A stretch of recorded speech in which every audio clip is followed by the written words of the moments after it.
ଶୁଣ ଆଜିକାଲି ଦୁନିଆରେ କାହାକୁ ଭରସା କରିବା କଥା ନୁହେଁ। ଆଜ୍ଞା ଘଟଣାଟା ହିଁ ସେମିତି ହେଇଛି। ଉପରେ ଯୋଉ ଫଟୋ ଦେଖୁଛ ନା, ଏ ଭାଇ ଜଣକ ସେ ଭଉଣୀକୁ ବହୁତ ଭଲ ପାଉଥିଲେ ଆଉ ମଧ୍ୟ ବାହା ବି ହେଲେ।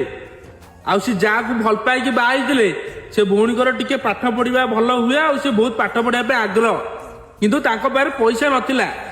ତ ଏ ଭାଇ କହିଲେ ତୋ ପାଇଁ ମୁଁ ସବୁ କିଛି କରିପାରିବି, ତୁ ପାଠ ପଢ, ମୁଁ ଆଣିବି ତା କତୁ ଧାର କରିକି ତୁ ପାଠ ପଢ, ଡକ୍ଟର ହବୁ ନିଶ୍ଚୟ, ତୁ ପାଠ ପଢ। ଆଉ ତାକୁ ମଧ୍ୟ ଧାର କରିକି ଆଣିକି ପଇସା ବି ଦେଲେ ଆଜ୍ଞା। କିନ୍ତୁ ସେ ଝିଅ ଡକ୍ଟର ମଧ୍ୟ ହେଲା, ଲାଇଫରେ ସକ୍ସେସ ପାଇଲା, ଡକ୍ଟର ହେଲା। ଆଜ୍ଞା ବିଶ୍ୱାସ କରିବେନି, ଆଉ ଗୋଟେ ଟୋକାକୁ ଭଲ ପାଇକି ତା ସହିତ ପଳେଇଲା। ଏ ଭାଇ ଜଣକ ବର୍ବାଦ ହେଇଗଲେ ଆଜ୍ଞା। ତମର ଏମିତି କରୁଥିବା ଝିଅ ମାନଙ୍କୁ ଏତିକି କହିବି ଆଜ୍ଞା, ଯେ ତମ ପାଇଁ ଏତେ କିଛି କରିପାଇଲା, ତମେ କଣ ତାକୁ ଏଇଆ ଫଳ ଦେଲ?